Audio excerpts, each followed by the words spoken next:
guys, Jello here ulit. So guys, gawin naman natin itong stand pan na to. Ito guys, itong patatak ito. 3D to yata guys eh. Hindi, yan yung tatak yan guys.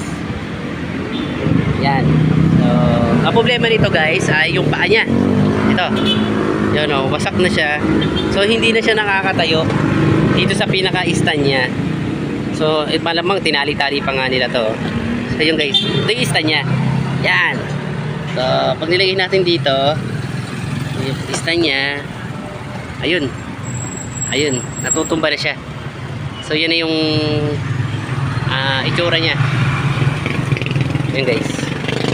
So, yan na itsura niya. Nakaano na siya. Baksak. O, yan o.